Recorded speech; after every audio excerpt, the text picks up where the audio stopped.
والصلاة والسلام على رسوله الكريم وعلى آله وصحبه وأهل بيته أجمعين।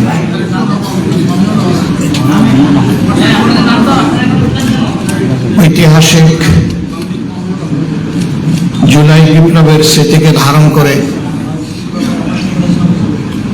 মাসাদিক ব্যাপী ঘোষিত কর্মসূচির অংশ হিসাবে বাংলাদেশ জামাত ইসলামী সিলেট মহানগর শাখা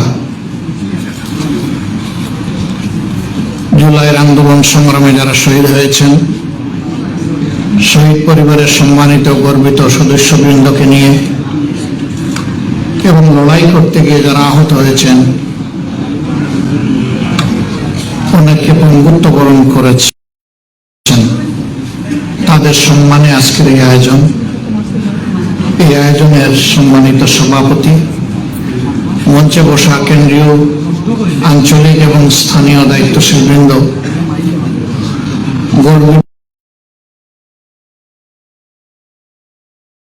শহীদ পরিবারের সম্মানিত সদস্যবৃন্দ, আহত জুলাই যোদ্ধাবৃন্দ, সুধী মণ্ডলী এবং সাংবাদিক বন্ধুগণ, মহান রবের দরবারে হৃদয়ের গভীর থেকে মাথা নিয়ে কৃতজ্ঞতা আদায় করছি, যিনি ফেসিবাদের জাতকল থেকে জাতিকে গেল বৎসর একটি ইতিহাস সৃষ্টিকারী আন্দোলন, অভ্যুত্থান এবং বিপ্লবের মধ্য দিয়ে মুক্তি দিয়েছেন। আলহামদুলিল্লাহ। যাদের জীবন বিলিয়ে দেওয়া এবং জীবন বাজি রেখে লড়াই করার কারণে আমরা এই মুক্তি পেয়েছি, জাতি হিসাবে চিরদিন আমরা তাদের কাছে কৃতজ্ঞ থাকব। আপনারা লক্ষ্য করেছেন, জুলাই বিপ্লবের পরে 5ই আগস্ট রাতের বেলায় আমরা জাতিকে আহ্বান জানিয়েছিলাম, এই দেশ আমাদের, এদেশের জনগণ আমাদের, সুতরাং সবাই ধৈর্য ধরুন এবং শান্ত থাকুন। ব্যক্তিগত পর্যায়ে কেউ অবশ্যই প্রতিশোধ গ্রহণ করবেন না। যদি কেউ অপরাধী থাকে তার বিরুদ্ধে আইনের যথাযথ প্রক্রিয়া অনুসরণ করে আশ্রয় নেব আমরা, এবং তার বিচার বাংলার মাটিতে হতে হবে। আলহামদুলিল্লাহ, আফগানিস্তানে পরিবর্তন হয়েছে, তিউনিসিয়ায় হয়েছে, শ্রীলঙ্কায় হয়েছে। আমরা চোখের সামনে এই পরিবর্তনগুলো দেখেছি। পরিবর্তনের পরে ব্যাপক মেসাকার হয়, রক্তের বন্যা বয়ে যায়, সম্পদ ধ্বংস হয়, চতুর্দিকে বিশৃঙ্খলা দেখা দেয়। বাংলাদেশের জনগণ প্রমাণ করেছে সত্যিই তারা দেশপ্রেমিক জনগণ। তার কিছুই বলতে গেলে হয়নি। কিছু হলুদ মিডিয়া, বঙ্গরূপী কিছু দেশ, তারা এখানে অনেক কিছু আবিষ্কার করতে গিয়ে ব্যর্থ হয়ে মুখ থুবড়ে পড়েছে। হ্যাঁ, একেবারেই যে কিছু হয়নি তা আমরা বলিনি, কিন্তু যা হয়েছে তা আশঙ্কার তুলনায় কিছুই না। আর যেটা হয়েছে সেটা কোনো ধর্মীয় কারণে হয়নি, রাজনৈতিক দুর্বৃত্তদের উপর সব মানুষ সবর করতে পারে নাই, কেউ কেউ আক্রোশ মিটিয়েছে সামান্য, এরপরে এরা লজ্জিত হয়ে চুপ হয়ে গেছে। কিন্তু থেমে যায়, দফায় দফায় বিভিন্নভাবে তারা উৎপাত করে প্রিয় দেশটা যাতে দাঁড়াতে না পারে, কোমর সোজা করে উঠতে না পারে, জাতি যাতে সামনে এগোতে না পারে, যুবকদের প্রত্যাশা যাতে পূরণ না হয়, শিশুরা যাতে ভালো মানুষ হয়ে সুনাগরিক হয়ে আগামীর দক্ষ নাগরিক এবং নেতা হয়ে গড়ে উঠতে না পারে, এই জন্য এই সমাজটাকে দফায় দফায় তারা অস্থির করার চেষ্টা করেছে। এখনো তারা এটা জারি রেখেছে, কিন্তু আল্লাহ তাআলার বড়ই মেহেরবানি, প্রত্যেকটি দফায় ওদের মুখে চুনকালি পড়েছে, ওরা ব্যর্থ হয়েছে।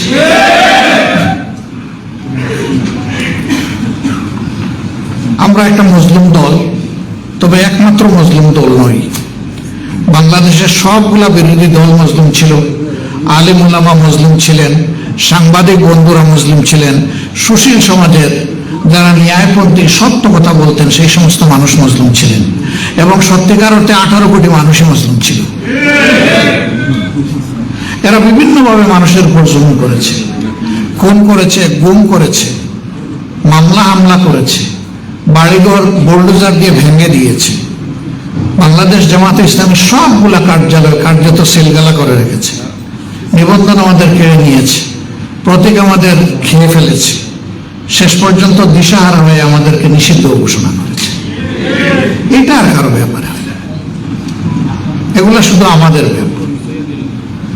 কিন্তু সেই আমরাই ডিসিশন নিলাম, আমরা এই দেশকে ভালোবাসি, আমাদের কোনো দাদার বাড়িও নাই, কোনো পিসির বাড়িও নাই, এই বাংলাদেশ আমাদের প্রিয় বাংলাদেশ। এবং দেশের বাইরে আমাদের কোনো বেগম পাড়াও নাই, তার প্রয়োজনও নাই।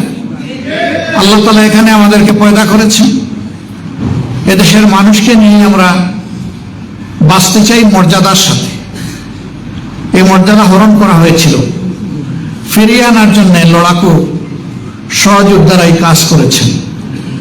ছাত্ররা ডাক দিয়েছে, কিন্তু সমাজের কোন শ্রেণী পেশা বাদ যায়নি।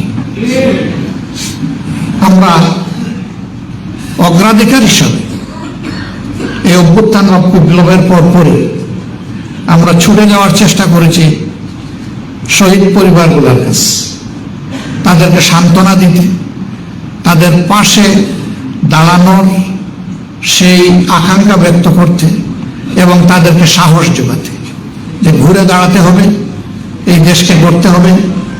আপনার সন্তান, আপনার পিতা, আপনার স্বামী, আপনার ভাই, আপনার বোন, আপনার মেয়ে যারাই নিহত হয়েছেন জালিমের হাতে, তাদের নাম, তাদের রক্তগুলা প্রত্যেকটা ফোঁটা সোনার আকর হয়ে এই জাতির বুকে জ্বলজ্বল করবে ইনশাআল্লাহ।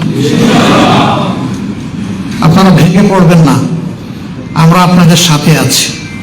এবং শুধু মুখের কথায় আমরা ছিড়া ভিজাতে চাইনি, আমাদের সামর্থ্য নিয়ে তাদের পাশে দাঁড়িয়েছি। কিন্তু একতার অর্থ এটি নয় যে সামান্য একটু সম্মানের সাথে তাদের হাতে কিছু তুলে দেওয়ার মাধ্যমে তাদের জীবনের সকল দুঃখ কষ্ট দূর হয়ে গেছে বা দূর হয়ে যাবে, এটা আমরা বিশ্বাস করি নাই। আমরা আমাদের নৈতিক দায়িত্বটাই কেবল পালন করার চেষ্টা করেছি। যারা আমাদের এইটুকু সুযোগ দিয়েছেন আমরা তাদের কাছে কৃতজ্ঞ। একটি শহীদ পরিবার কাউকেই দেয়নি, আমাদেরকে প্রথমবার দেয়নি, দ্বিতীয়বার দেয়নি, তৃতীয়বারের সময় বলেছে আসুন। আমরা গিয়েছি, আমরা তাদের কাছে বিশেষভাবে ঋণী। সবগুলো পরিবারকে সামান্য একটু উপহার দেওয়ার সুযোগ পেয়েছি, এই পরিবারটি নিয়েনি। আত্মবিশ্বাসের সাথে তারা আমাদেরকে বলল যে আল্লাহ আমাদেরকে সচ্ছল রেখেছেন। প্রিয় সন্তান জীবিত থাকা অবস্থায় ছাত্র হয়েও আউটসোর্সিং করে এই দেশটি, তার কোনো অ্যাকাউন্ট ছিল না, মা বাপের নামে অ্যাকাউন্ট করে সেখানে 26 লক্ষ টাকা সে রেখে গেছে। এ টাকা দিয়ে স্বামী স্ত্রী দুইজনই আমরা এই সপ্তাহে উমরা করতে যাচ্ছি, আল্লাহর শুকরিয়া আদায় করতে যাচ্ছি যে জাতির জন্য আমরা আমাদের একটা সন্তানকে উপহার দিতে পেরেছি। আল্লাহু আকবার। আপনারা এই উপহারটুকু যারা শহীদ হয়েছে তার মধ্যে সবচেয়ে গরিব পরিবার যেটা, তাদেরটাও তাদেরকে দিবেন, আমাদেরটাও তাদেরকে দেবেন। তাদের এই নৈতিক মূল্যবোধ, অন্য মানুষের প্রতি তাদের এই শ্রদ্ধা ভালোবাসা আমাদের চোখের কোণা থেকে পানি পড়েছে যে মানবতা বেঁচে আছে, মরে যায়নি। এই পরিবারটা হচ্ছে শহীদ মীর মুগ্ধের পরিবার।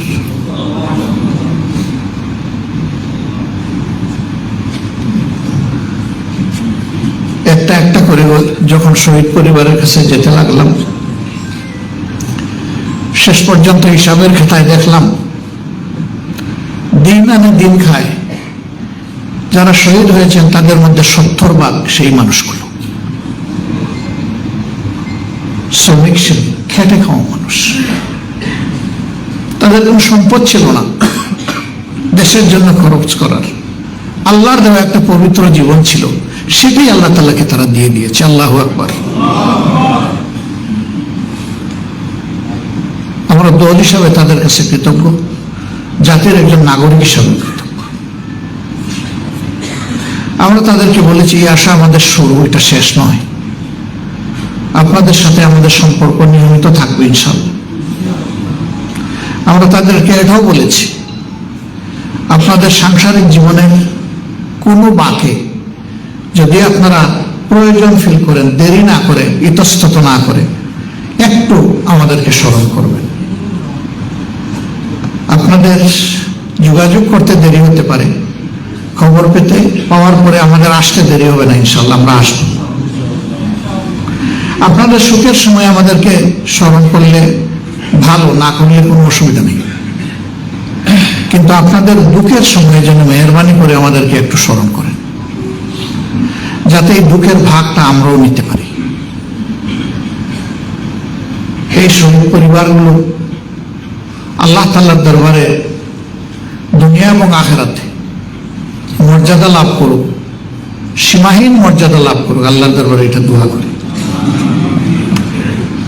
আর প্রিয় শহীদদেরকে আল্লাহ তাআলা যারা জীবন দিয়ে এই জাতিকে মুক্তি দিয়ে গেল, আল্লাহ তাআলা তাদেরকে জান্নাতের পাখি হিসেবে কবুল করুন। যারা আহত হয়েছেন, এখানে আরেকটা বিষয় বলতে হয় প্রসঙ্গত, ইতিহাস অমলিন, কিন্তু মাঝে মাঝে ইতিহাস মলিন হয়ে যায় এবং উল্টাপাল্টা হয়ে যায়। এই জন্য এই ইতিহাসকে ধরে রাখার জন্য আমাদের উপরে বহুমুখী চাপ, আমাদের সীমাহীন সীমাবদ্ধতা, তারপরে আমরা সাহস করে আল্লাহর উপর ভরসা করে হাত দিলাম যে আমরা প্রত্যেকটি শহীদের প্রোফাইল অবশ্যই তৈরি করবো ইনশাআল্লাহ। প্রথমত 10টা ভলিউম তৈরি করে এটা অবমুক্ত করা হয়েছে, লঞ্চিং করা হয়েছে। এরপরে আরো 2টা ভলিউম আলহামদুলিল্লাহ ইতিমধ্যে পূর্ণ হয়েছে। প্রত্যেকটি শহীদ পরিবারে আমরা চেষ্টা করেছি সেই স্মৃতিকথাগুলো পৌঁছে দিতে। আমাদের এই প্রক্রিয়া চলমান আছে, এখনো যার খবর পাচ্ছি আমরা তার কাছে ছুটে যাচ্ছি, তবে শতবার চেক এবং কাউন্টার চেক করে 100% নিশ্চিত না হওয়া পর্যন্ত আমরা এই বইয়ে কারো নাম তুলে আনছি না। কারণ আমরা চাই না একটা বিতর্কিত মানুষ এখানে আসার পরে যেন সমস্ত ইতিহাস মান হয়ে যায়। আপনারা দোয়া করবেন মানুষ ভুল ত্রুটির ঊর্ধ্বে নয়, কিন্তু এই সেন্সিটিভ বিষয়টা আল্লাহ যেন আমাদেরকে বিশেষভাবে সাহায্য করে। অনেকে অবাক হয়েছে যে এই স্বল্প সময়ে মাত্র 6 মাসের ভিতরে আপনারা এই অসাধারণ কাজটি কিভাবে করলেন। আমি বলি যে আপনাদের দোয়া ছিল আর সকলের সহযোগিতা ছিল, বিশেষ করে আল্লাহ তাআলার সাহায্য ছিল, এই জন্য সম্ভব হয়েছে। আমরা এবার আমাদের আহত পঙ্গু ভাই বোনদের ব্যাপারে হাত দিয়েছি, তারও 2টি ভলিউম ইতিমধ্যে সম্পন্ন হয়েছে। আমার ধারণা এটা 50 ভলিউমের ঊর্ধ্বে হবে। আমরা থামবো না ইনশাআল্লাহ, আমরা খুঁজে খুঁজে সবাইকে বের করব এবং তাদেরকে ইতিহাসের পাতায় তুলে আনব। এই কাজটি কোনো দলের ছিল না, এটা সরকারের ছিল। আমরা বিস্মিত, আমরা অবাক, সরকার কেন এই কাজ করে নেই, অথবা করার কোনো আগ্রহ পর্যন্ত তারা প্রকাশ করে নেই। এই সরকার তো রক্তের উপর বসা, শহীদ এবং আহত ভাই বোনদের রক্তের উপর বসা। শহীদ পরিবারের কাছে তারা যাবেন, অনেক আশার বাণী তারা শুনিয়েছেন। কতটুকু গিয়েছেন না গিয়েছেন এই ব্যাপারে আমি কোনো কথা বলতে চাই না, এর বাস্তব সাক্ষী হচ্ছে শহীদ পরিবারগুলো। আহতদের চিকিৎসার নিশ্চয়তা দিয়েছিলেন, কিন্তু আহতরাই তার সাক্ষী, তারা সেই নিশ্চয়তার ওয়াদা পূরণ করতে পারেননি বা করেনি। এই ক্ষেত্রে বারবার আমরা তাগদা দেওয়া সত্ত্বেও তাদেরকে আমরা দুর্বল দেখতে পেয়েছি। একটা দল হিসাবে আমরা 3টা দেশকে অনুরোধ করেছিলাম আপনারা মেহরবানি করে এগিয়ে আসুন, আপনাদের সামর্থ্য আছে এবং স্বাস্থ্য সেবায় আপনারা আমাদের চেয়ে বহু অগ্রসর হয়ে আছেন। এর মাঝে 2টা দেশ চমৎকারভাবে সাড়া দিয়েছে, তারা তাদের মেডিকেল টিম পাঠিয়েছে। 1 মাস 1.5 মাস এখানে থেকে তারা যতটুকু পেরেছে তারা সেবা দিয়েছে। আমরা বলাই যদি এতটুকু হয়, সরকার বললে তো 50টা দেশ এখানে আসতো, সরকার বললে তো 50টা দেশ ভাগ করে নিয়ে যেত।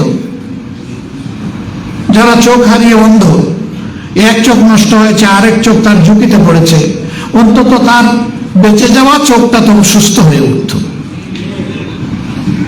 কিন্তু সেই ক্ষেত্রে প্রচন্ড ঘাটতি। সরকারের ভালো কাজে অবশ্যই আমাদের সমর্থন থাকবে, কিন্তু সরকারের যে জায়গায় দুর্বলতা সেই জায়গায় আমরা ছাড় দিয়ে কথা বলার মানুষ নই। সত্য কথা আমাদেরকে বলতেই হবে। কতটুকু এই সরকার করতে পারবে বা করবে আমরা জানি না, কিন্তু আমাদের দাবি চলমান থাকবে। আমরা আমাদের সীমিত সামর্থ্যের জায়গা থেকে যতটুকু পারি আমাদের ভাই বোনদের পাশে দাঁড়িয়েছি। আমাদের কর্তব্য দুটো আমরা নির্ধারণ করেছি, একটা পরিবারের পাশে দাঁড়ানো, আর একটা খুনিদের বিচার নিশ্চিত করা। এই জন্য মূল থেকে এই দাবি আমরা জোরালো করে তুলে ধরেছি। সারা দেশে আমরা আমাদের আইনজীবীদেরকে অনুরোধ করেছি, খুনিদের পক্ষে আপন ভাই হলেও কেউ দাঁড়াবেন না, আদালতে কেউ দাঁড়াবেন না। আপনারা এক জায়গায় একটু বিচ্ছিন্ন হয়েছে, সাথে সাথে আমরা গলা চেপে ধরেছি যে আপনার এই সম্পর্ক কি জাতির দায়িত্ববোধের চাইতে বড়? কেন আপনি এটা করতে গিয়েছেন? তারা লজ্জিত অনুতপ্ত হয়ে ক্ষমা চেয়েছে। এই ক্ষেত্রে আমাদের অবস্থান জিরো টলারেন্স। সম্মানিত ভাই বোনেরা, বাংলাদেশ আমাদের সকলের। এই দেশকে বুকে নিয়ে বাঁচতেছি এবং আল্লাহ যদি কবুল করেন এই দেশেই মরতে চাই। আমরা রাজনীতির ঝুঁকি আসলে দেশ ছেড়ে চলে যেতে চাই না। কোথায় যাব? আমরা কোনো দুনিয়ার বেহেশত কামনা করি না, আমরা আল্লাহ তাআলার কাছে সত্যিকারের বেহেশত পেতে চাই। সুতরাং আমরা বিশ্বাস করি মৌত যদি আমাকে ঝাপটে ধরে, আল্লাহর যদি ফয়সালা হয়ে যায়, কোনো দেশ কোনো শক্তি আমাদেরকে রক্ষা করতে পারবে না। আর যদি আল্লাহ তাআলার প্রোটেকশন থাকে, হেফাজত থাকে, কোনো দেশ ব্যক্তির শক্তি আমাদের কোনো ক্ষতিও করতে পারবে না। এই বিশ্বাস, এই বুধের জায়গা থেকে আমরা 15.5 বছর বাংলাদেশের মাটি কামড়ে এখানে পড়েছিলাম, দেশ ছাড়িনি। আমাকে পার্সোনালি, আমার বন্ধু বান্ধব, সমবেতী, শুভাকাঙ্ক্ষী অনেকেই বলেছেন কৌশলের অংশ হিসাবে আপনি চলে আসেন, এখান থেকেও আপনি সাহায্য করতে পারবেন, নেতৃত্ব দিতে পারবেন। আমি বলেছি একটা নামাজের জামাত শুরু হয়েছে, লোকেরা সেজদায়, আর আমি মেহরাবের জানালা দিয়ে পালিয়ে যাব, আমি সেই লোক নই। আমার জন্য দোয়া করেন, আমি যেন এখানেই থাকতে পারি। এটা শুধু আমি না, আমার অনেক সহকর্মীর ব্যাপারে এক ধরনের অফার এসেছে। কোনো কোনো দেশ আমাদেরকে বলেছে আপনারা আসুন, আমরা আপনাদেরকে বুক পেতে নেব এবং আপনাদের নিরাপত্তা আমরা দেব। আমরা বলেছি আপনাদের বুকের বিছানায় জায়গা চাই, কিন্তু নিরাপত্তা আল্লাহ তাআলার কাছে চাই। সম্মানিত ভাই বোনেরা, বিশেষ করে শহীদ পরিবার এবং আহত যারা, আমরা কথা দিচ্ছি, জানি না আল্লাহ তাআলার ফয়সালা কি হবে। আগামীর একটি দুর্নীতিমুক্ত মানবিক বাংলাদেশ গড়ার ক্ষেত্রে আল্লাহ যদি আমাদেরকে কবুল করেন, তাহলে সরকারের দায়িত্ব যদি আমাদের উপরে আসে, আল্লাহ ভালো জানেন, এটা আল্লাহর ফয়সালার বিষয়। আল্লাহ তাআলার ফয়সালা এবং মানুষের ভালোবাসা সমর্থন। তাহলে আমাদের প্রথম কাজ হবে শহীদ এবং আহতদের ব্যাপারে যথাযথ সম্মান প্রদর্শন করা। এটা মুখের শুকনা কথায় চিড়া বিজানো নয়। তারা কেউ এই যুদ্ধের ময়দানে যাননি সরকার থেকে কোনো আর্থিক আনুকূল্য পাওয়ার জন্য, তারা গিয়েছেন জাতিকে মুক্ত করার জন্য। যারা জীবনের কোনো চাহিদা ছাড়াই এইরকম গিয়েছেন, তাদের ব্যাপারে এত হিসাব নিকাশ আবার কিসে? রাষ্ট্রীয় ট্রেজারির হাত তাদের দিকে যাচ্ছে না কেন? একদিকে বিভিন্ন বাজেট পাস হয়, এর আগে এই বাজেট কেন পাশ হলো না? আল্লাহ যদি সুযোগ দেন, আমরা কোথায় নয় বাস্তবে প্রমাণ করার চেষ্টা করবো ইনশাআল্লাহ। আল্লাহ দিবেন কিনা এটা তার ফয়সালার বিষয়।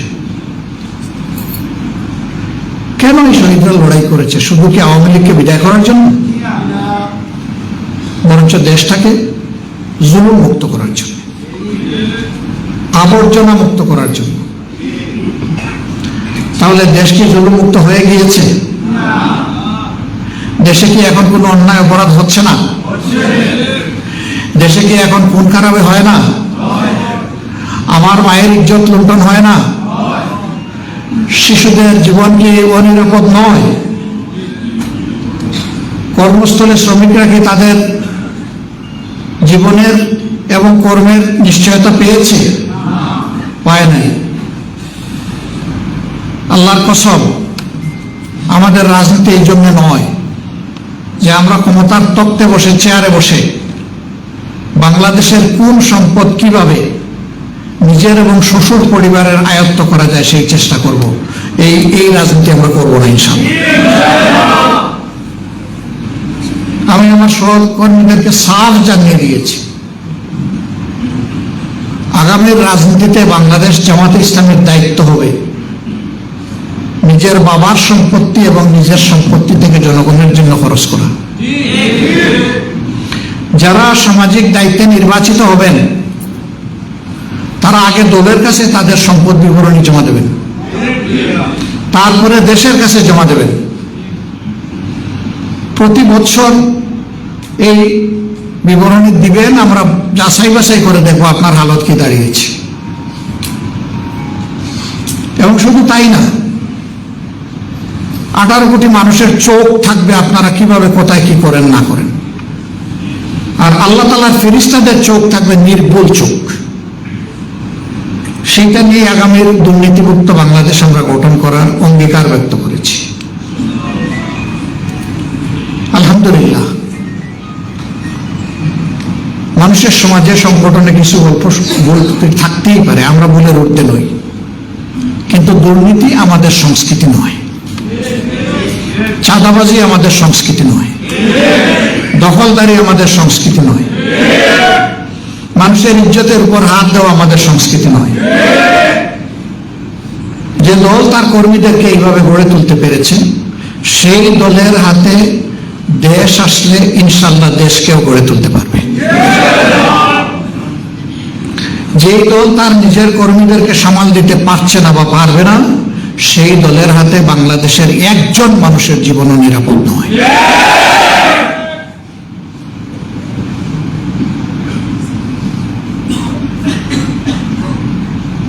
বিভিন্ন জায়গায় যখন যাই, সমাজের চরম অসঙ্গতি দেখতে পাই।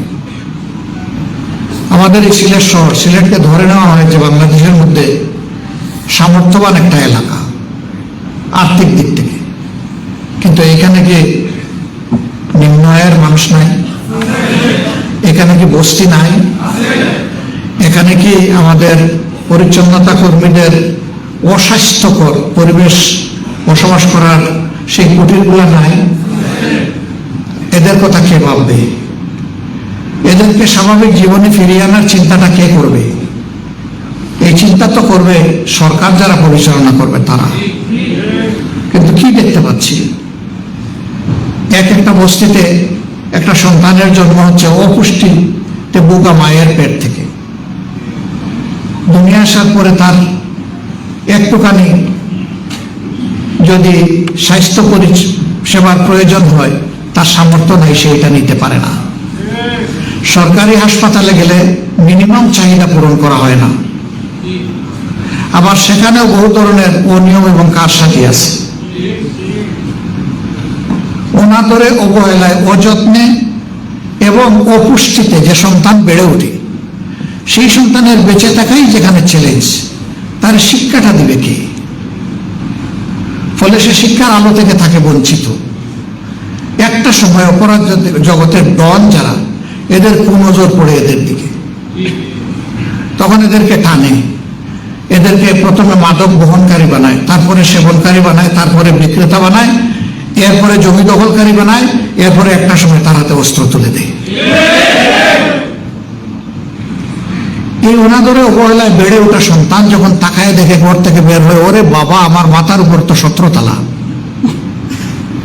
তখন বলে যে আমার বাবার রক্ত চুষা ঘামের উপর তোমার এই বিল্ডিং, অতএব তুমি সমাজে কেমনে শান্তিতে থাকো আমি দেখে নেব। এদের মধ্যে ক্ষোভ এবং প্রতিশোধের আগুন জ্বলে ওঠে।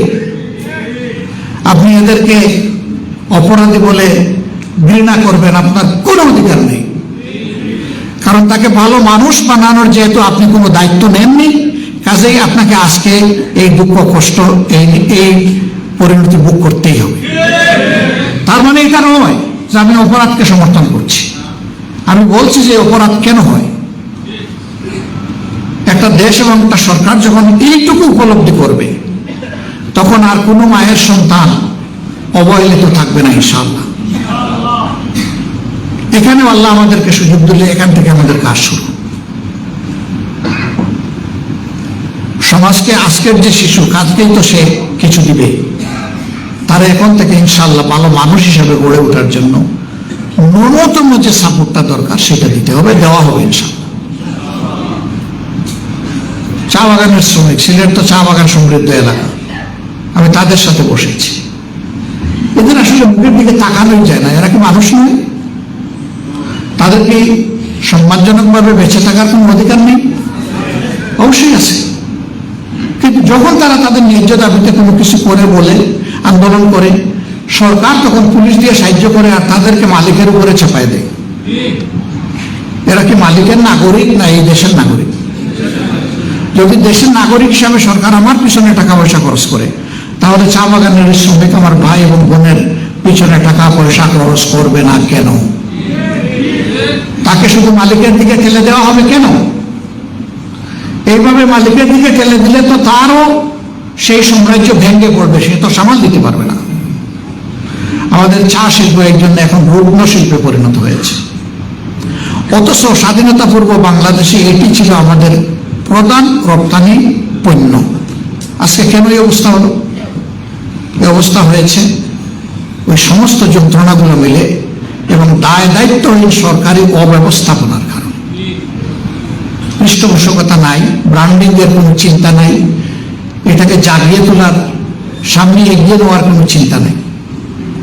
সমাজের প্রত্যেকটা সেক্টর এইভাবে তছনছ হয়ে আছে।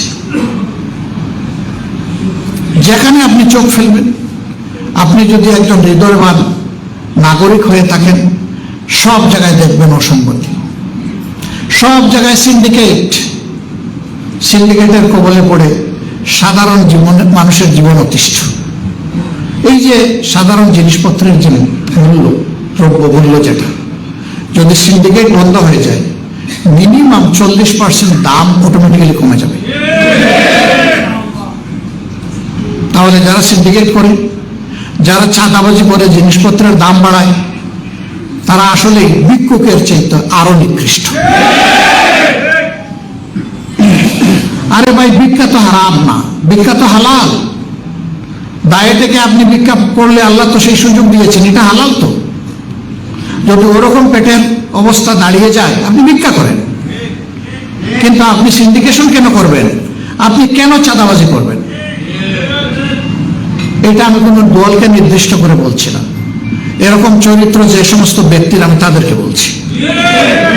এখন তিনি যদি কোনো দলের সদস্য কিংবা নেতা হন, আমার কিছু করার নাই। সাফসুফা কথা এই সমাজের স্বার্থে বলতেই হবে। সম্মানিত ভাইয়েরা, বিভিন্ন দেশ বিদেশ যখন ঘুরাই, এ কথাটা আমি আগেও বলেছি, সেই দেশের যাদের সাথে বসি রাষ্ট্রীয় পর্যায়ে এবং বেসরকারি পর্যায়ে, তাদেরকে যখন বলি যে আমাদের দেশের ব্যাপারে তোমাদের কি পরামর্শ, কি পর্যবেক্ষণ, কই যে তোমাদের জাতি খুব চমৎকার একটা জাতি। কিভাবে? কই যে তোমাদের জাতির লোকরা আমাদের দেশে যারা আছে তাদের সার্ভিসের উপর আমাদের সমাজে গিয়ে যাচ্ছে, কিন্তু তোমাদের নেতৃত্বের দুর্নীতির কারণে তোমাদের দেশ আগাচ্ছে না। এই জায়গাটা যদি তোমরা ঠিক করে ফেলতে পারো, তাহলে তোমাদের জাতি ম্যাক্সিমাম 20 থেকে 25 বৎসরের ভিতরে বুক উঁচু করে, মাথা উঁচু করে দাঁড়িয়ে থাকা একটা জাতি হয়ে যাবে। আমরা বলেছি একটা যুদ্ধ হয়েছে ফ্যাসিবাদের বিরুদ্ধে, ইনশাআল্লাহ আরেকটা যুদ্ধ দেশবাসীকে সাথে নিয়ে আমরা করব দুর্নীতির বিরুদ্ধে। এবং এই যুদ্ধে যেমন ফ্যাসিবাদের বিরুদ্ধে আল্লাহ আমাদেরকে মেহরবানি করে বিজয় দিয়েছেন, ইনশাআল্লাহ এই যুদ্ধে বাংলাদেশের জনগণের বিজয় হবে ইনশাআল্লাহ। এরপরে আমি বিশ্বাস করি 20 নয় 25 নয়, একটা দায়িত্বপরায়ণ খোদাবিরু সরকারের হাতে যদি দেশ পরিচালনার দায়িত্ব পড়ে, 5 বৎসরে এই জাতির চেহারা বদলে যাবে ইনশাআল্লাহ। আমাদের ছাত্র সমাজ, তাদের উপর শিক্ষা নামের অভিশাপ চাপিয়ে দেওয়া হয়েছে। এই শিক্ষার কাগজের বান্ডিল নিয়ে দুনিয়ার কোথাও কোনো মূল্যায়ন পাওয়া যায় না, নিজের দেশেও পাওয়া যায় না। এই অতর্ব অপদার্থ শিক্ষা তো আমরা চাই না আমাদের সন্তানদের জন্য। আমরা সেই শিক্ষা চাই যে শিক্ষায় প্রত্যেকটি তরুণ তরুণী, যুবক যুবতী বিশ্বাস করবে যে আমি শুধু আমার মেধা আর আমার বাপের টাকায় আজকে এখানে আসি নাই, বরঞ্চ জনগণের প্রত্যেকটি মানুষের কন্ট্রিবিউশন, অবদান আছে আমাকে এই জায়গায় আনতে। একজন ভিক্ষুক ভাই বোনেরও আছে, কারণ সেও কিন্তু তারও পেট আছে, সেও জিনিসপত্র কিনে, ওখানে তাকে ব্যাগ দিতে হয়। ট্যাক্স এবং বিদেশি ঋণ, এই দুইটা নিয়ে সব কিছু চলে সরকারের। যদি এই অনুভূতিটা একজন শিক্ষিত নাগরিকের মনে আসে যে আমার দায় আছে এদেশের 18 কোটি মানুষের প্রতি, কারণ তারাই আজকে আমাকে বড় করেছে, এই পর্যায়ে এনেছে, তাহলে ঘুষের দিকে হাত যাবে না, ছাতার দিকে যাবে না, দুর্নীতির দিকে যাবে না, ইজ্জতের উপরে হাত পড়বে না। শিক্ষা প্রতিষ্ঠান পবিত্র অঙ্গন। বরিশাল বিশ্ববিদ্যালয়ের একটা খবর কালকে এসেছে মিডিয়া, আপনারা দেখেছেন। মানুষ কতটা পশুর স্তরে নামলে একটা শিক্ষিত মানুষ এরকম পর্যায়ে যেতে পারে, চিন্তা করেন। এটি হচ্ছে বাংলাদেশের চিত্র। আমরা কমিটেড। আল্লাহ তাআলা আবার দায়িত্ব দিলে আমরা যুব সমাজের বুকের ভিতরে নৈতিক শিক্ষা এবং দুনিয়ার সবচেয়ে উন্নত বৈষয়িক শিক্ষা ঢুকাবো ইনশাআল্লাহ। এরা প্রত্যেকে এক একজন দেশ গড়ার কারিগর হবে। সে দেশে থেকেই সার্ভিস দেব, আর দেশের পক্ষ থেকে বিদেশে গিয়ে সার্ভিস দেব। আমাদের 15 কোটি মানুষ প্রবাসী হিসেবে বিদেশে আছে। এর মধ্যে 1 কোটির মতো মানুষ তারা অদক্ষ শ্রমিক হিসাবে দেশ থেকে যায় এবং ওই অবস্থায় এখানে আছে। ইল পে, খুবই অল্প আয় করে, তারা খেয়ে না খেয়ে দাঁতে কামড় দিয়ে বাঁচি এদেশের অর্থনীতিকে যেমন তাজা রেখেছে, পরিবারটাকেও তেমন লুক আফটার করে। এই লোকগুলার হাতকে যদি আমরা স্কিল হ্যান্ড করে একটু ওই যে দেশে যাচ্ছে সেই দেশের ভাষাটা যদি তার মুখে তুলে দিতে পারতাম, যদি কিছু বৃত্তিমূলক শিক্ষা, ভোকেশনাল ট্রেনিং তার হাতে তুলে দিতে পারতাম, তাহলে এখন সে যা রুজি করে তার চেয়ে 3 গুণ বেশি রুজি করত। এখন যে কষ্টে আছে এটা না থাকে সে শান্তিতে সেখানে রুজি করতে পারত। আলহামদুলিল্লাহ এই বিষয়গুলোকে আমরা চিহ্নিত করে রাখছি। এখন আমাদের কিছু করার নাই। এখন যা করব এটি হবে জাস্ট সিম্বলিক, প্রতীকী হবে, কিন্তু এটা দিয়ে বড় ধরনের কিছু করা সম্ভব না। এটা সরকারের দায়িত্ব। আল্লাহ তাআলা যদি আমাদেরকে সেই দায়িত্বগুলো দেন, পালন করার সুযোগ দেন, আমরা ইনশাআল্লাহ আমাদের প্রত্যেকটা যুবক যুবতী, তরুণ তরুণীকে এদেশের দেশ গড়ার কারিগর হিসাবে তৈরি করব। পুরুষরা তো তাদের কাজ করবে, মা বোনেরাও করবে। তারা ইজ্জত পাবে এবং তারা নিরাপত্তা পাবে। এর ভিতর দিয়ে তারা তাদের দায়িত্ব পালন করবে। যাদের প্রয়োজন আছে, যাদের মেধা এবং প্রয়োজন অনুপাতে ইনশাআল্লাহ তারা ইজ্জত এবং নিরাপত্তার সাথে তারা কাজ করবেন, বসবাস করবেন। একটা জাতিকে যদি সমান্তরাল এইভাবে আমরা গড়ে তুলতে পারি, তাহলে জাতি আত্মনির্ভরশীল হবে, আত্মমর্যাদা বোধ সম্পন্ন হয়। বৈদেশিক সম্পর্কের ব্যাপারে আমাদের কথা একদম সাফ। আমরা কোথাও একেবারেই বাস্তবিক অর্থে ইনডিড আমরা কারো কোনো প্রভুত্ব মানব না। প্রভু আমাদের একজনই, আল্লাহ সুবহানাহু ওয়া তাআলা। এমনকি কারো বড় ভাইগিরিও আমরা মানব না। আমরা দেশ ছোট না বড়, ইট ইজ ইম্যাটেরিয়াল। এটি একটি স্বাধীন দেশ, 18 কোটি মানুষের দেশ। এই দেশ সমমর্যাদার ভিত্তিতে সবার সাথে সুসম্পর্ক গড়ে তুলবে ইনশাআল্লাহ। এখানে প্রতিবেশীরা অগ্রাধিকার পাবেন, কিন্তু কোনো প্রতিবেশী যদি অব্যাহতভাবে আমাদের অধিকার হরণ করতে থাকেন, তাহলে এই দেশ একসাথে 18 কোটি মানুষ রুখে দাঁড়াবে। আমরা আমাদের অধিকার কারো কাছে বন্ধক রাখবো না, এবং আমাদের আভ্যন্তরীণ ব্যাপারে কেউ নাক গলাক এটাও আমরা চাইব না। আমরা মর্যাদার ভিত্তিতে তাদেরকেও মর্যাদা দিব, আমরাও মর্যাদা পেতে চাই। এই ভিত্তিতেই হবে আমাদের বাইলেটারাল এবং ইন্টারন্যাশনাল রিলেশনস ইনশাআল্লাহ। আমরা সেই মর্যাদার দেশটাই চেয়েছিলাম, কিন্তু 54 বছরে আমরা সেই পাটাতন তৈরি করতে পারি নাই, বীজতলা তৈরি করতে পারিনি। বলে কি পারবো না? ইনশাআল্লাহ আমাদেরকে পারতে হবে। একটা জায়গা থেকে স্টার্ট আপ করতে হবে, তারপরে ইনশাআল্লাহ আমরা ডেস্টিনেশনে পৌঁছে যাবো আল্লাহ চাই। এই জাতি পরিশ্রমী, আর এই জাতির 42% জনশক্তির বয়স হচ্ছে 35 বছরের নিচে। Very potential nation. বহু দেশে এখন 40%-এর উপরে হয়ে গেছে বৃদ্ধ মানুষের সংখ্যা। আমাদের সমাজে পটেনশিয়াল ম্যান পাওয়ার আছে, কেন আমরা পারবো না? ইনশাআল্লাহ পারবো। শুধু আমাদের চরিত্রের ক্রাইসিসটা যদি আমরা দূর করতে পারি, তাহলে আমরা একটা আলোকিত দেশ এবং জাতি করতে পারবো ইনশাআল্লাহ।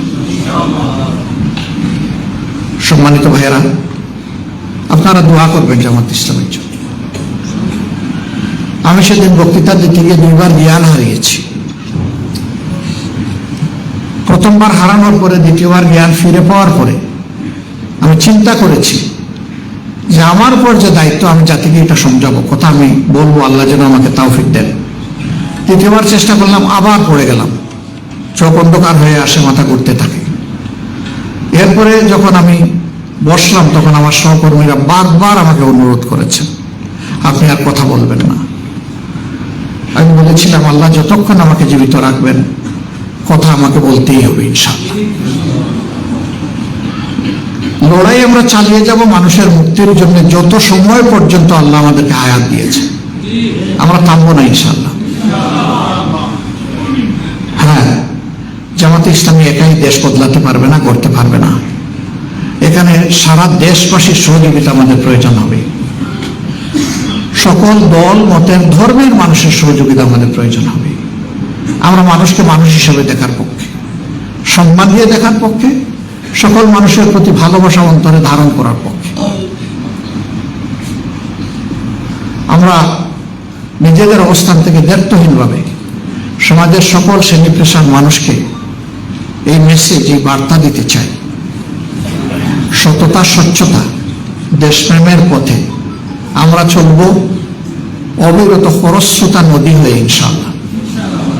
কিন্তু এর বিপরীত দ্বারায় যারা চলবেন, তাদের নদীর স্রোত যত প্রবল হোক, ইনশাআল্লাহ আল্লাহ তাআলার শক্তি নিয়ে আমরা তা থামিয়ে দেব, ওইটা চলতে দেব না। আগামী নির্বাচন এই জাতির প্রত্যাশা। 3টি নির্বাচনে মানুষ তাদের অধিকার প্রয়োগ করতে পারেনি এবং মনের মতো দল কিংবা ব্যক্তিকে তারা বাছাই করে নিতে পারেনি। আমরা আশা করি আগামী বছরের প্রথমাংশেই এই নির্বাচনটা অনুষ্ঠিত হবে এবং হওয়া উচিত। এর সাথে আমরা এটাও বলেছি যে যদি প্রয়োজনীয় বেসিক সংস্কারগুলো করা না হয়, আর যদি আগের মতোই নির্বাচন হয়, এই নির্বাচন জাতির জন্য আরেকটা দুঃখ এবং বেদনার কারণ হবে। আমরা এটা দেখতেও চাই না, আমরা এটা হতে দিতেও পারি না। এই জন্য প্রয়োজনীয় সংস্কার আর অপরাধীদের বিচার। আমরা জানি সব বিচার এই সময়ের ভিতরে শেষ হওয়া সম্ভব নয়, কিন্তু বিচারের ক্ষেত্রে আমরা সরকার এবং বিচার বিভাগের আন্তরিকতাটা দেখতে চাই। আমরা দৃশ্যমান কিছু দেখতে চাই, দুই চারটা হলেও শীর্ষ অপরাধীদের শাস্তির ব্যাপারটা আমরা দেখতে চাই। এরপরে এই ধারা চলমান থাকবে। যারা পরবর্তী পর্যায়ে দেশের শাসন ক্ষমতায় আসবেন তাদের নৈতিক দায়িত্ব হবে এই বিচারকে চালিয়ে নেওয়া এবং এটাকে সমাপ্তির দিকে নেওয়া। যদি কেউ ধানাই বানাই করেন, মনে রাখবেন যুবকরা রাস্তা চিনে ফেলেছে। আগামীতে আমি করি আর আপনি করেন, ধানাই বানাই করলে এই যুবকরা আপনাকে আমাকে ছাড় দেবে না। যুবকরা মনে করতে পারে যে আপনি তো একটা বয়সে এসে গেছেন, আমাদের উপরে সব দিয়ে দিলেন, লড়াই কি আমরাই শুধু করব? না না, আমি সবসময় যুবক ভাইদেরকে বলি আমি আসলেই তোমাদের ভাই এবং সহযোদ্ধা, তোমাদের সাথেই আছি ইনশাআল্লাহ। এবং সেই লড়াই আমি পিছনের কাতারে আস্তে আস্তে হাঁটবো না, তোমাদের হাতে হাত ধরে ইনশাআল্লাহ সামনেই থাকবো আল্লাহ শুনতে। এটা শুধু আমার অবস্থান নয়, এটা আমাদের দলের অবস্থান। সম্মানিত ভাইয়েরা, দেশের যুব সমাজ যখন জেগে থাকে এই জাতি হারিয়ে যায় না, এই জাতি পথ খুঁজে পায়, মুক্তির পথ। আমরা আমাদের যুব সমাজকে নিয়ে খুবই আশাবাদী। আমরা এই যুব সমাজকে অন্তরের মধ্যে ভালোবাসা এবং শ্রদ্ধায় ধারণ করি। শ্রদ্ধাই কারণে এই জাতির মুক্তির লড়াই আমরাও করেছি, কিন্তু ফিনিশিং আমাদের হাতে হয়নি, হয়েছে আল্লাহ তাআলার মেহেরবানিতে ওদের হাতে। অতএব তারা এই শ্রদ্ধা পাবে এই জাতির কাছ থেকে, এটা তাদের পাওনা, আমরা দিয়েই যাবো, এটা যে যাই মনে করুন। আমাদের কম বেশি কিছু অংশগ্রহণ তো ছিল, কি ছিল না ছিল মানুষই বলে, আমরা নিজের মুখে বলতে চাই না, কিন্তু আপনারা সাক্ষী, কখনো আমরা দাবি করি নাই যে এই আন্দোলনে আমাদের এই অবদান আছে। আমরা এই আন্দোলনের বুদ্ধিভিত্তিক অথবা কর্মগত মাস্টার মাইন্ড কখনো কি আমরা বলেছি?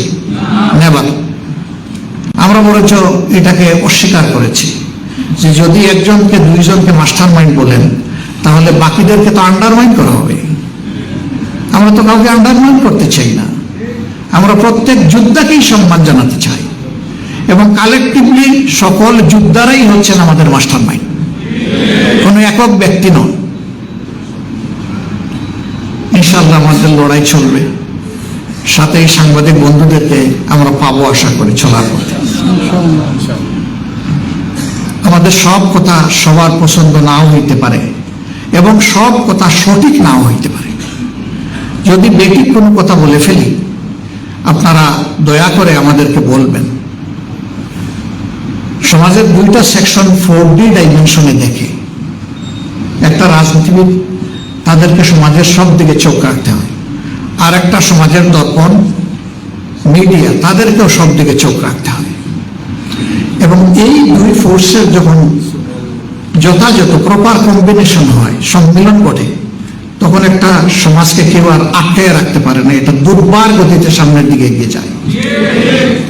এই জন্য আমাদের বড়ই প্রয়োজন এই বোঝাপড়ার জায়গাটার। ভালোকে বিকশিত করবেন, মন্দকে ধরে দেবেন।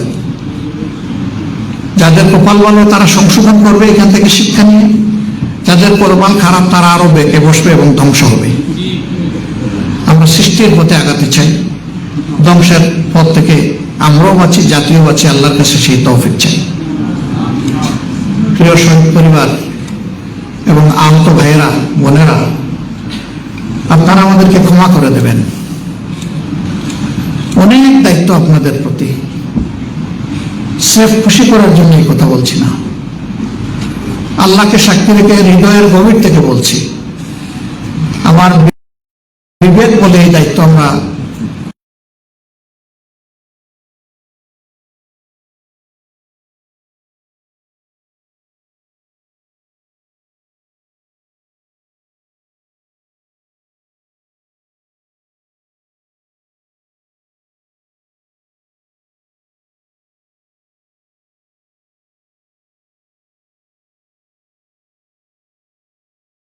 যথাযথভাবে পালন করতে পারিনি। আমাদের সদিচ্ছা থাকলেও আমরা পারিনি। আমাদের এই সীমাবদ্ধতার কারণে আমরা যে পারলাম না, আমাদেরকে ক্ষমা করবেন।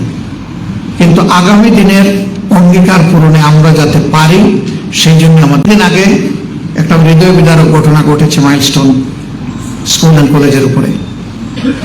এখানেও যারা নিহত হয়েছেন, দোয়া করি আল্লাহ তাদেরকে শহীদ হিসাবে কবুল করুন। একজন শিক্ষিকা, তিনি তিনি যথাযথ একজন শিক্ষিকারের পরিচয় দিয়েছেন। মাহেরুন চৌধুরী, আমি বলি না, তিনি যথাযথ একজন মায়ের পরিচয় দিয়েছেন। হতে পারেন না, কিন্তু তিনি তার জীবনটা উপহার দিয়ে মায়ের পরিচয় দিয়ে দুনিয়া থেকে বিদায় নিয়েছে। দোয়া করি আল্লাহ তাআলা তাকে জান্নাতুল ফেরদাউসের উচ্চ মাকাম দান করুন। তাকে এবং যারাই নিহত হয়েছে তাদের সবাইকে আল্লাহ তাআলা শহীদ হিসাবে কবুল করুন, আর পরিবারগুলোকে আল্লাহ তাআলা সর্বোচ্চ দরজা ধারণ করার তৌফিক দান করুন। এর বিনিময়ে দুনিয়া আখিরাতে আল্লাহ তাআলা তাদেরকে সম্মান এবং মর্যাদা দান করুন। আর যারা আহত হয়ে কাতরাচ্ছে, আল্লাহ রাব্বুল আলামিন তাদেরকে সুস্থতা দান করুন। আসুন আমরা এই জাতির জন্য একটা হাত তুলে দোয়া করি আল্লাহ তাআলার দরবারে।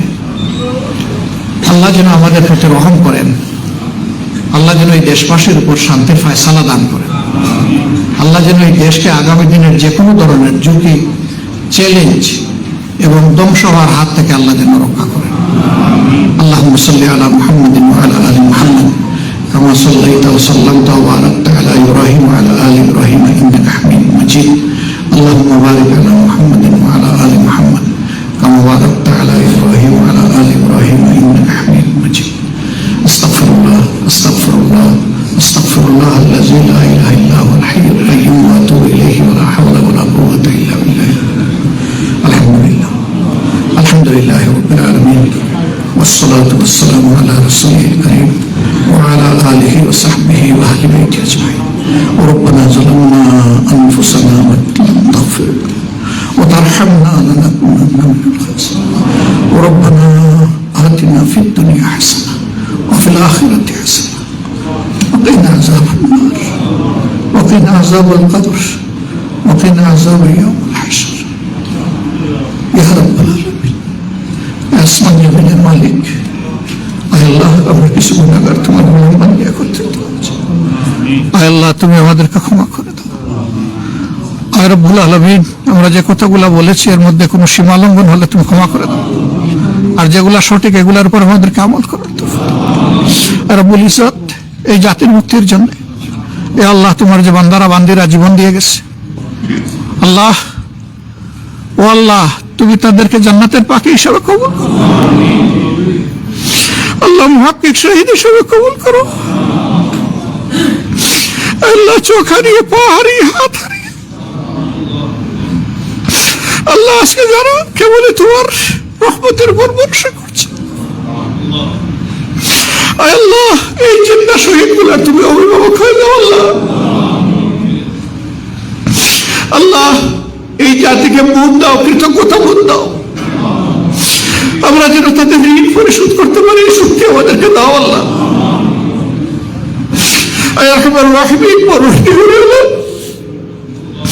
যে জাতির মধ্যে বীর সৃষ্টি হয় সেই জাতি বীরের জাতি হয়। আল্লাহ তুমি আমাদের মায়েদের গর্বে বেশি বেশি করে বীর পয়দা করে দাও।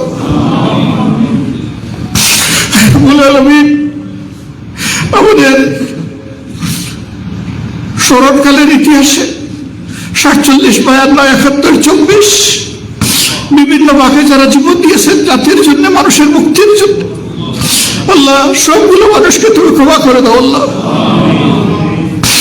আল্লাহ ইমান নিয়ে যারা দুনিয়া থেকে বিদায় নিয়েছেন, কমসে কম ইমান নিয়ে, তাদের সবাইকে শহীদ হিসাবে কবুল। আল্লাহ সকলের অবদানের স্বীকৃতি কেউ না দো, আল্লাহ তোমার খাজনা থেকে তুমি ব্যবস্থা করে দিও। আল্লাহ এই শহীদ পরিবার, আহত ভাই বোনদের যে দায়িত্ব এই জাতির ঘাড়ে পড়েছে, আল্লাহ আমাদের ঘাড় গুলাকে তুমি প্রশস্ত এবং মজবুত করে দাও। আল্লাহ আল্লাহ আমরা যেন এই ভার বহন করতে পারি, তুমি সহজ করে দিও আমাদের এই ভার। আল্লাহ আল্লাহ এদের রক্তের বিনিময়ে দেশটাকে তুমি নিরাপত্তা দাও। আল্লাহ রব্বুল আলামিন এই দেশের স্বাধীনতা, সার্বভৌমত্বকে তুমি হেফাজত করো। আল্লাহ ন্যায়পরায়ণ শাসক এই দেশবাসীকে তুমি দান করো। আল্লাহ জনকল্যাণকামী সরকার এই দেশের জনগণকে তুমি উপহার দাও। আল্লাহ আখের তোমার বিধানের চাইতে উত্তম কোনো বিধান হয় না। মৌলা রে, তোমার কোরআনের বিধানটা তুমি কায়েম। আল্লাহ আজকে যারা হাত তুলেছেন আমি গভীরভাবে বিশ্বাস করি এর মধ্যে সবচেয়ে বড় গুনাহগার আমি। আল্লাহ, আল্লাহ, এই মজলিসে শহীদ পরিবারের সন্তানরা আছে, তোমার অনেক নেক বান্দাবান্দি আছে, যাদেরকে তোমার পছন্দ হয় তাদের উসিলায় আমাদের সবার দোয়া তুমি কবুল করো। আল্লাহ, ربنا تقبل منا إنك أنت السميع العليم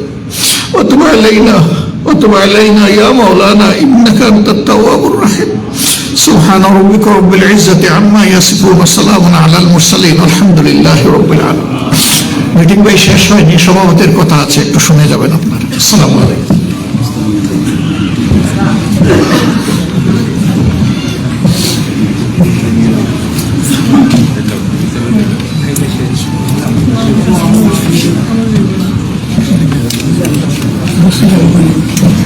সম্মানিত সুধীবৃন্দ, আমাদের মধ্যে উপস্থিত ছিলেন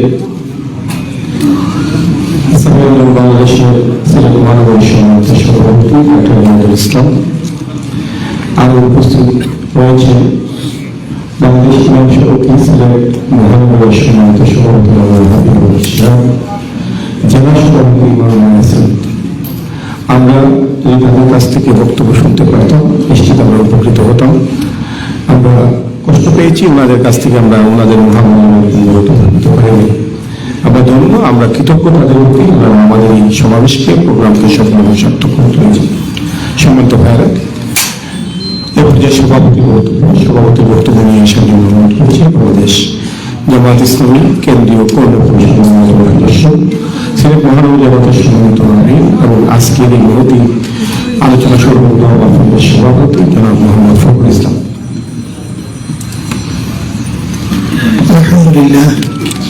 আলহামদুলিল্লাহ রাব্বিল আলামিন, আসসালাতু ওয়াসসালামু আলা সাইয়্যিদিল মুরসালিন ওয়া আলা আলিহি ওয়া সাহবিহি আজমাইন। মুহতারাম আমিরে জামাত, শহীদ কাফেলার সম্মানিত কেন্দ্রীয় জেলা এবং মহানগর নেতৃবৃন্দ, বন্ধু সংগঠনের সম্মানিত নেতৃবৃন্দ, আজকের এই দোয়া মাহফিলে আগত শহীদ পরিবারের সম্মানিত সদস্যবৃন্দ, আহত জুলাই যোদ্ধা ভাইরা এবং সহকর্মী ভাই এবং বোনেরা, সকলকে আসসালামু আলাইকুম ওয়া রাহমাতুল্লাহি ওয়া বারাকাতুহু। আমি শুরুতেই মহান মাবুদের দরবারে লাখ কোটি শুকর আদায় করছি। আল্লাহ রাব্বুল আলামিন একটি বছর অতিবাহিত হওয়ার পর যাদের রক্তের বিনিময়ে, ত্যাগ এবং কোরবানির বিনিময়ে আমরা নতুন একটা দেশ পেয়েছি, নতুন করে আরেকবার স্বাধীন হয়েছি, সেই যোদ্ধাদেরকে নিয়ে, সেই যোদ্ধাদের গর্বিত পরিবারদেরকে নিয়ে আমরা একভাবে একটা আলোচনার সময় এবং দোয়া করার সুযোগ পেয়েছি। আল্লাহ আমাদেরকে তৌফিক দিয়েছেন। সম্মানিত ভাইরা, আমাদের মুহতারাম আমিরে জামাত অত্যন্ত সুন্দরভাবে সবগুলো বিষয় উপস্থাপন করেছেন।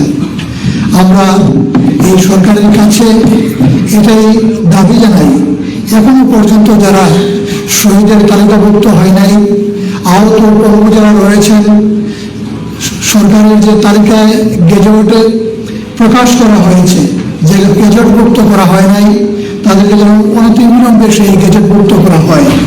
আপনারা যদি এখানে কেউ উপস্থিত থেকে থাকেন যারা এখনো তালিকাভুক্ত হন নাই কিংবা সেই ধরনের কার্ড পান নাই, দয়া করে আমাদের সাথে যদি একটু যোগাযোগ রাখেন, সংশ্লিষ্ট কর্তৃপক্ষ যারা রয়েছে সরকারের, তাদের সাথে আমরা আপনাদের সাথে থেকে যোগাযোগ করে সেটা নিশ্চিত করার জন্য আমাদের পক্ষ থেকে সর্বতভাবে চেষ্টা করে যাবো ইনশাআল্লাহ। সরকারের পক্ষ থেকে আমরা যেটুকু জেনেছি, কিছু কিছু পরিবারকে সহযোগিতা করা হয়েছে, ব্যক্তিকে করা হয়েছে।